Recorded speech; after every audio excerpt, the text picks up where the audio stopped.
aí a gente tem uma boa visão do que é a Eritreia, que é um país que tem muita influência ainda italiana, seja na arquitetura, seja na gastronomia, até mesmo pessoas que ainda falam italiano.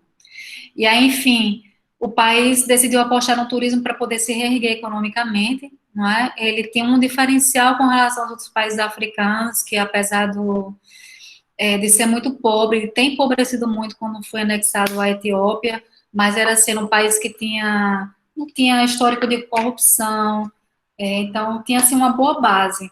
Agora tem uma taxa de analfabetismo enorme, gigantesca, né?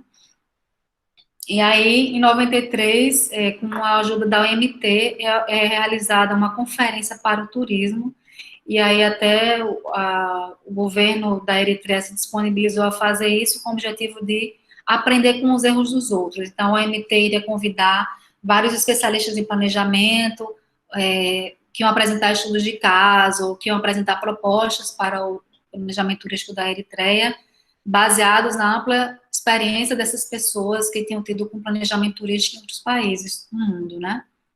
Sabendo que a OMT não é uma agência de financiamento, ela é uma organização internacional que busca difundir o turismo, apoiar o turismo no mundo.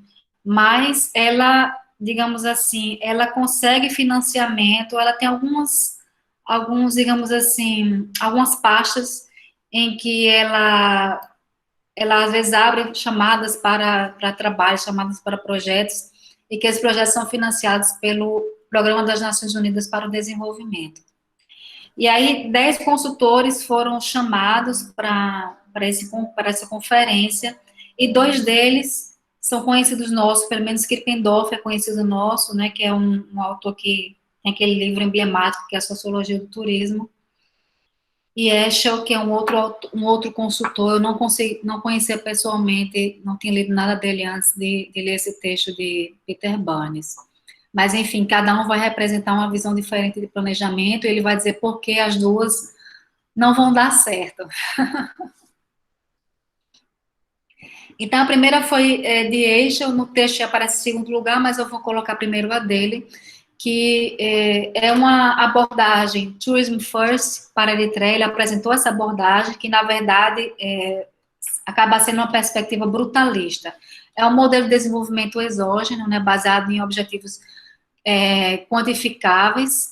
E aí o problema, por que é brutalista, segundo o Peter Burns? Porque ela apresenta uma receita de bolo. Ela coloca aquelas metas e que, tipo assim, se você fizer tudo que está nessa receita, você vai ter os resultados que você está esperando, em termos de receitas, em termos de chegada de turistas, em termos de qualquer objetivo quantificável que você quiser. Se você não atingir isso, a culpa não é minha, porque você não seguiu bem. Geralmente, quando a gente faz os diagnósticos, por exemplo, o PEDITS, o PRODETUR, porque não deu certo, a culpa sempre é na baixa capacidade institucional, na baixa capacidade de gestão dos atores públicos locais, mas não leva em consideração que os contextos são diferentes, que mudam, que, por exemplo, coisas que ele esperava alcançar de inserção da mão de obra, com a população que é 95% analfabeta, é impossível você conseguir isso na Eritreia. Né? Então, essa é a receita de bolo, que por isso que é brutal, porque é como se você tivesse programando uma máquina, e só que as pessoas, as comunidades não são máquinas, e quando elas não dão certo, a culpa é sempre da comunidade local e dos gestores públicos locais. E a perspectiva elitista, que foi apresentada por Krippendorf, que é uma perspectiva baseada no desenvolvimento endógeno, levando em consideração os aspectos locais, também uma perspectiva baseada no Development First, mas que também não dá certo, por aquela questão de apresentar uma visão ocidental fetichista, de querer preservar aquele local para o deleite dos turistas ocidentais. E também, Krippendorf, se vocês forem ler o texto em várias falas, ele vai apresentar uma visão bem preconceituosa com relação ao turismo e ao turista, que, aliás, há uma visão que já pode ser vislumbrada no livro dele, Sociologia do Turismo, que o turismo leva, inevitavelmente, a vários impactos socioculturais negativos, e que a gente tem que mudar os turistas.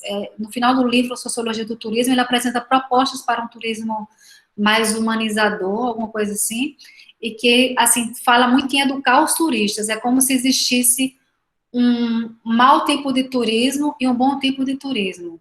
Existe isso, claro, se você, por exemplo, viaja à Tailândia para praticar turismo sexual, como muitas pessoas fazem nos países ocidentais, turismo sexual em si, entre duas pessoas que estão consentindo com aquilo, não seria necessariamente antiético. O que é antiético é você explorar crianças e adolescentes, que é o que acontece, né, em vários dos países de desenvolvimento. Crianças e adolescentes são exploradas para o turismo sexual.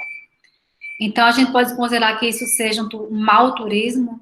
Sim, mas aí o que Krippendorf fala, e que vários autores do turismo vão reproduzir esse mesmo tipo de discurso, é algo que a gente vê em sociologia do turismo, que você, por exemplo, ir para Disney, ou você ir para uma praia para tomar sol e descansar, você está sendo um mau turista. Mas por quê? O que é que ele tem a ver com a minha motivação de viagem? Eu estou cansada, eu tenho o direito de fazer o que eu quiser, desde que não esteja prejudicando ninguém nas minhas viagens. Qual o problema de eu ir não querer visitar museu? De eu querer ficar aproveitando a praia com a minha família? Quem é esse autor do turismo para poder julgar a forma como eu aproveito o meu tempo livre? Então, essa visão preconceituosa com relação ao turismo, é esse tipo de visão que Krippendorf expressa quando ele fez as suas recomendações para o turismo na Eritreia, que tem que buscar turistas que fugissem do normal. E o turista que fugisse do normal era aquele turista que realmente tivesse preocupado em conhecer profundamente a Eritreia, a cultura africana. Então, isso aí é uma coisa que também vai atrapalhar, porque esse turista não normal, ele é muito raro, ele não existe, a gente não tem o direito de estar opinando sobre a forma como as pessoas vão ocupar o tempo livre delas, desde que não esteja, claro, interferindo com a liberdade nem com os direitos de ninguém. Mas é também uma visão que não está preocupada com as necessidades locais. Em nenhum momento ele teve a preocupação de consultar as pessoas locais para saber o que elas queriam. Inclusive, a equipe que Krippendorf trouxe para essa conferência, o autor fala, foi bem criticada, que ele trouxe pessoas totalmente, não trouxe nenhum especialista do turismo.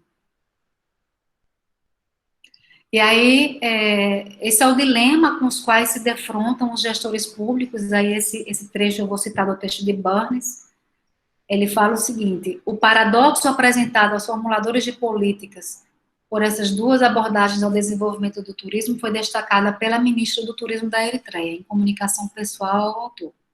Sua opinião era de que ela conhecia bem os perigos sociais e ecológicos impostos pelo desenvolvimento em larga escala, mas a Eritreia precisava desesperadamente de investimentos estrangeiros e dos ganhos em divisas, alguns dos quais poderiam ser gerados pelo turismo. Esse foi um dilema muito real, de uma relevância social e econômica improvável de ser enfrentada pelos observadores acadêmicos, no qual a ministra se encontrou. Foi dificultado ainda mais por causa de conselhos inconsistentes, no caso, o conselho de Escher com o de Krippendorf, que eram ambos contrastantes entre si, e falta de clareza que enquadram grande parte das análises turísticas.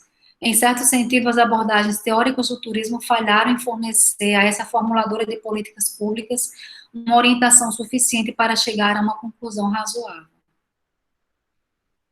Então, o que é que o texto conclui, né? Que existe um reconhecimento por parte das organizações internacionais hoje em dia da necessidade de se avaliar impactos sociais, porém pouco é feito nesse sentido.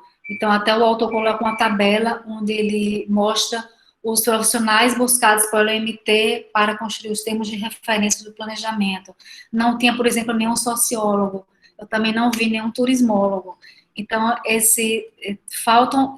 fala-se em aferir os impactos sociais, mas não se contrata pessoas nesse sentido. Geralmente se contrata o quê?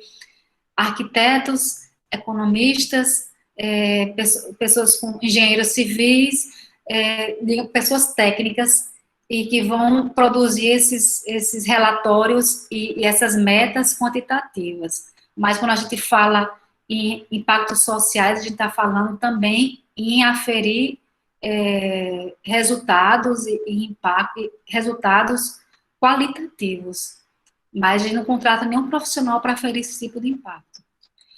Não basta planejar, tem que levar em conta as necessidades locais. Então, o planejamento participativo é fundamental, a comunidade tem que decidir, sabendo que há vários tipos de participação e nem todos os tipos são efetivos. Isso é algo que a gente vai estudar na segunda unidade.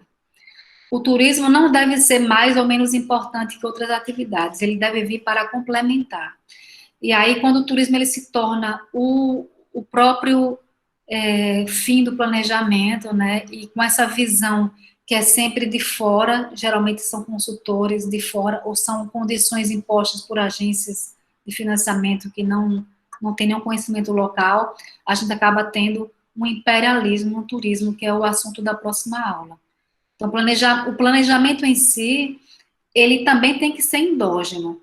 Ele não tem que estar comprometido exclusivamente com a visão externa, que geralmente é a visão ocidental.